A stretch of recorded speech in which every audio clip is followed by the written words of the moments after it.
People always complain, your course is too expensive, your course is too expensive. I know that my course is not expensive, so because I've done other courses, I've taught at Scape, I've taught at National Film Television School. My course is literally the same course I used to teach at Scape. They charge £15,000 for the course. I charge $500. So it's like, I don't feel it's expensive. You get a bunch of footage, you get a bunch of stock, you get a bunch of professional production footage for your showreel. You get like those 150 classes. You get access to me on Discord. You can contact me at any time. We have private calls. We have group calls. My students are taken care of for sure. And some people understand that that's worth it. Other people don't. I'll be honest, Alex, I take it.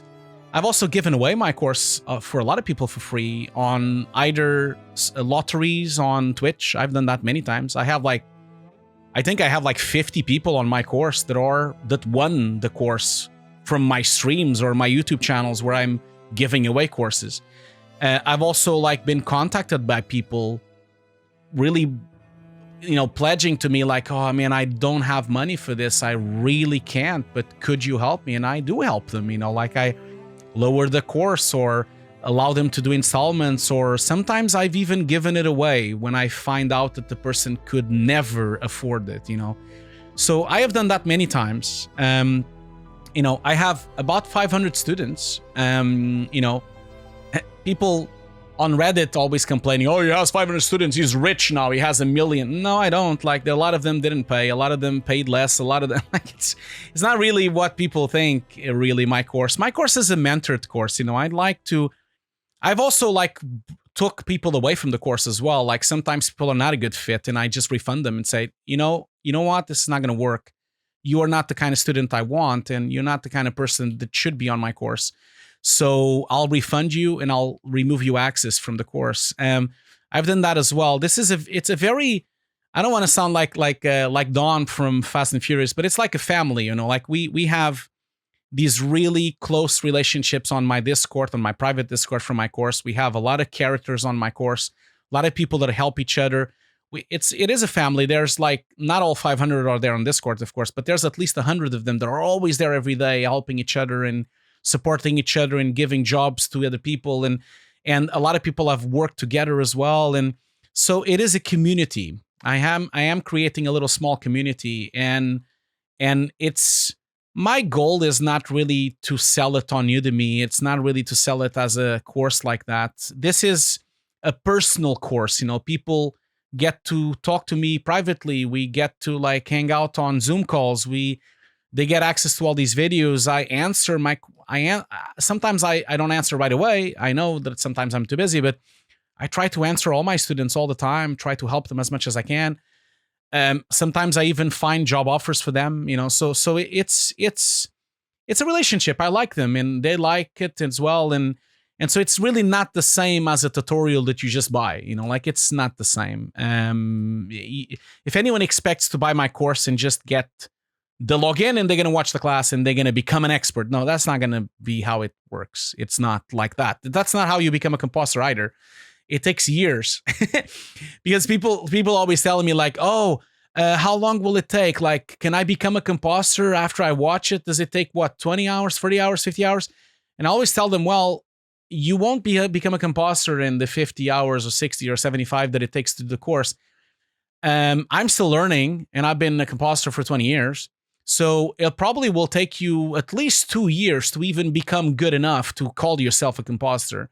So people just don't know that because they're so used to buying the course on Udemy and, oh shit, I know Nuke. Oh, I know Houdini. Oh, I know Maya. No, you don't. You just know the buttons. You see, that's the thing. You know the buttons and you know where things are. Can you really do an image that looks photoreal? Could you do a lighting setup that looks nice? Could you do a good key? Can you actually track this shot?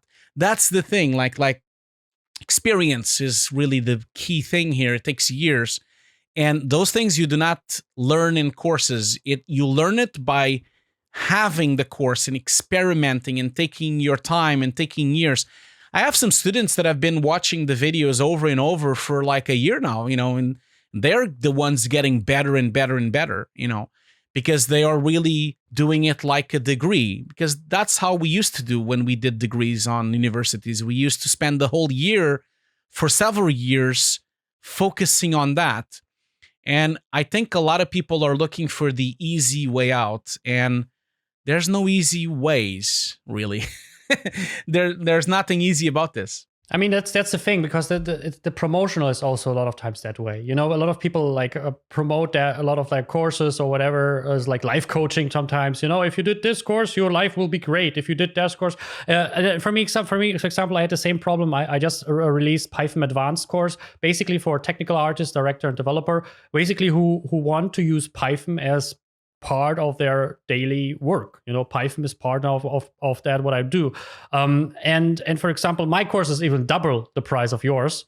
So we're not even like, you know, so for me, it's even harder. But the reason for that is, first one, it's also mentored, because I believe you can buy without mentoring, but I don't believe that will stick as much or will give you the thing. And it's always about value. I mean, you can watch millions of hours of YouTube videos, and if you watch like 20 hours, 40 hours of the right videos, you get the knowledge. And then if you stick to it for a while, if you practice it for a while, that's the reason why you get hired. Not because you watched 1 million courses on Udemy or YouTube. It is because you watched the right courses that was showing you the right things, and you were practicing it. And I say, like, also on my page, because I was thinking about how I want to approach this, like, you get something out of it, the value part. I was like, if you do this course and you're able to stick to that for 1 or 2 hours or 2 years, then you have a good shot at this career.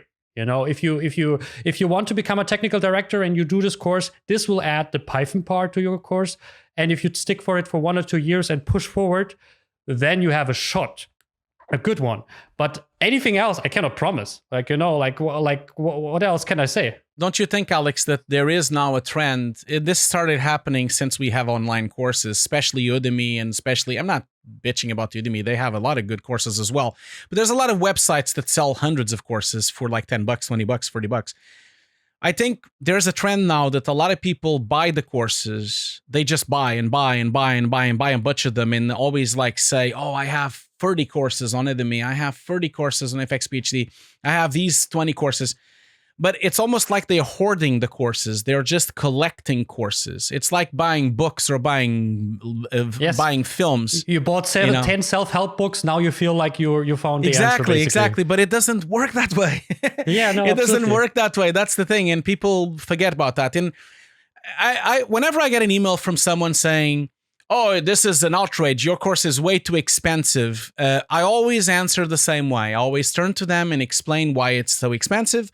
And I always say, but you know what? You're probably not the correct person to buy my course. I think you should go and buy this one instead, because this one is $20. That's the one you should go and get. And then they sometimes even thank me, oh, I didn't know that one. And then they go away and they disappear forever. But that's the thing. I'm not interested in having people that don't get it also, like, because people have to understand that this industry is not as easy as all these videos and all these tutorials and YouTube channels make it sound like. It is literally rocket science, this thing, and this is not easy. You know, like, it is not easy at all. It's like Formula One. It's like the top of the game. Doing Nuke or Houdini or Maya or lighting or Arnold, this is like science fiction level stuff. It's really hard and difficult. You need to be creative and technical and mathematician, but also artistic. It's really tough. And then also on top of that, you need to learn the software. And on top of that, you need to have good inspiration. You have to have good references. And on top of all of that, you still have to have a good work ethic. And you have to have good concentration. And you have to be good to work with a team. And you have to be good to respond to a team. And you have to be good to work together with others. It's so complicated. It's so complicated. It's not easy at all. There is no way you can learn that on just randomly searching YouTube. I can categorically guarantee you that that's not going to happen. That's not going to happen. Yeah, absolutely agree. Yeah, might as well you just go in and get like the mentored classes from Steve Wright, or you get the mentor classes from Victor Perez, or you like, go and find people that can mentor you and talk and help you and teach you. Stay away from just a random babble on YouTube, because it's just a lot of nonsense and a lot of stuff from people that have never worked in the industry ever. And I keep saying this on all my videos. On whenever I do this, I did a video on YouTube called How to Get a Job, and I explained that on that video. Always go to Internet Movie Database, always go to LinkedIn, and go and check who that person is. If you watch a video on YouTube from a person that you cannot find, that is a bad sign. That is an alarm bell. If you can't find the LinkedIn page, if you cannot find the Internet Movie Database, if you cannot find the showreel, if you cannot find even the name of the person, because maybe there's not even a name on a YouTube channel, I would be very reluctant to watch the video. I would be like, who is this person? Where has he worked? Is he just babbling something you learn on another video? So that's the thing. Like, people should do their research and really take their teachers to account and really make sure they are good enough to be teaching. And because YouTube is not going to police that, no one is going to police that. So you are the one that has to do it yourself, You are listening to the 21 Artist Show, a podcast that inspires creatives to make meaningful content to pursue their passions. I'm talking with creators, artists, and engineers about their careers, lessons they have learned, and how to make an impact. I'm your host, Alexander Richter. I'm a technical director and coach in visual effects, animation, and games. For more content, go to 21artistshow.com. Enjoy the show.